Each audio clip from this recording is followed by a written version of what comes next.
The National Assembly Speaker Moses Wetangula is seeing fire from his home turf with his two-term narrative, as the members of Bumula constituency are now telling him off, especially by mistreating their Member of Parliament Jack Wamboka in Parliament. According to what Jack Wamboka has said, Wetangula has been mistreating him to an extent where he made sure that Jack Wamboka is suspended as the chairperson of the Public Investment Committee on Governance and Education, where the late Raila Odinga had put him to serve. According to Wamboka, he's saying that this is happening because Wetangula wants Jack Wamboka to join his Ford Kenya party so that they can be singing two-term narrative to President William Ruto. But when Wamboka declined and showed him his stance, Wetangula was mad at him to an extent of starting humiliating and also mistreating him in Parliament. Watch this. Moto mingi ila nilimwambia jana maisha yangu iko hatarini. Wanajaribu kuniua mara mbili sasa. Kwa sababu ya hiyo msimamo wangu wa mambo ambayo inafanyika hapa Bungoma. Kwa maana hawa wanataka mimi nikuwe mtu wa yes. Wakati wananyanyasa wananchi, viongozi wanakula, wananchi anaumia, mimi nimekataa. Sasa walijaribu kuniondoa. Anataka nishukuru kiongozi wangu Junet Mohamed.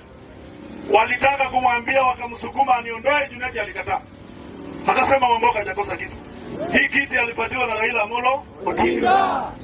Sasa walipoona njio hiyo imekwama, Speaker Moses Masika Wetangula aliamua kuniondoa. Sasa leo mimi nilienda kotini. Leo hii High Court Nairobi. Now, according to Honorable Jack Wanami Wamboka, he filed a case in court which he won, where the judge said that the Speaker Moses Wetangula has no right to suspend Jack Wamboka from his position as the Public Investment Committee Chair on Governance and Education, where the late Raila Odinga had put him. But surprisingly, Jack Wamboka is now daring Moses Wetangula, and he is saying that in as much as everything is happening, in as much as the judge ordered that he be reinstated to his position as the chair, he doesn't want to go back to that position, and now he wants to do politics and is daring Wetangula kwamba watamenyana hapa nje. That is the extent in which Moses Wetangula is seeing fire from his home county that he has been chest thumping to have been controlling and also managing the politics of that county. There are many reasons why Wetangula is getting it rough, especially in Bungoma, where he has dominated for so long that everything he said is what the people of Bungoma followed, including the leaders. But things now have been changing gently and slowly to an extent where now the people don't want anything to do with Moses Wetangula and to further extent Moses or rather Musalia Mudavadi. And there are many reasons why this is happening, and I'm telling you this to start with the number one, where I'll tell you that WANTAM is constant, especially even in Bungoma. The people of Bungoma have realized how much these people, this Wetangula and Musalia, who have been presenting themselves as the spokespeople of the lawyer community, once they go up there on the negotiation table, they get what they want, but they don't remember the common mwananchi. And they go there with a narrative that they are going to control the lawyer community and the politics of the lawyer community. And that is what happened in 2022 when they went into a partnership deal with the then Deputy President William Ruto, who is now the president. And of course they got positions, but they don't remember the lawyer community who came together and supported them to an extent where they were recognized and were put on the table to communicate and sign a deal.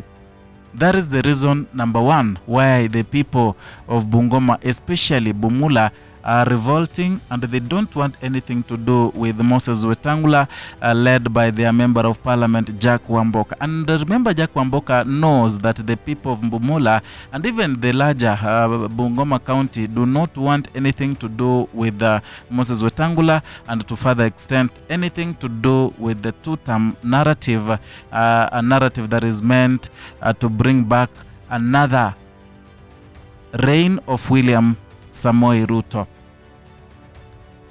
Number two, it is because of what Jack Wamboka has been going through. You know, Jack Wamboka has positioned himself as someone who doesn't want even an extra year of William Ruto in power. He has been saying WANTAM constantly. He has been saying that the same way Wetangula has been leading the Luhya community is the same way that William Ruto is leading this country, and is something uncalled for. So he has teamed up with the WANTAM, the opposition leaders, to say that William Ruto is a one-term president. Although this is bringing him problems, but to the people of Bumula and the larger Bungoma County, a few from other constituencies, they love Jack Wamboka so much, to an extent they want to side with him and boycott Wetangula. And I told you, to an extent, coming 2027, it will be a collective responsibility. If you hate William Ruto, you hate William Ruto, including those dogs who claim that William Ruto should go for the second term.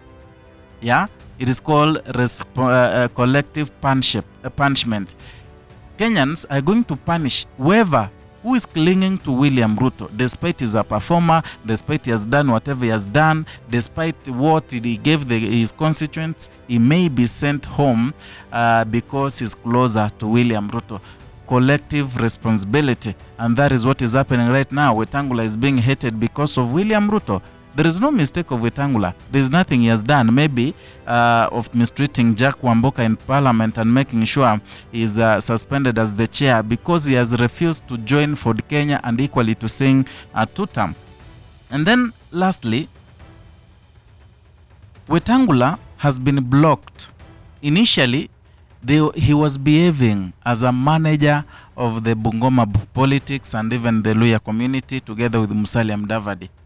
They would present themselves as the people who can deliver votes of the Luhya community to a certain leader. And therefore, when they go to the higher table, they negotiate. So when he sees that some of the leaders, especially from the county where Wetangula has been dominating politically, is deviating to a different party, to a different faction or other team, it feels so bad for Wetangula, and that is why, you know, the people are hating him for that, because they know that this Wetangula, the man they trusted, the man they loved, has been using their votes, their loyalty to gain, but leaving the people of the Luhya community struggling in poverty, the people who don't get even what they deserve. In fact, the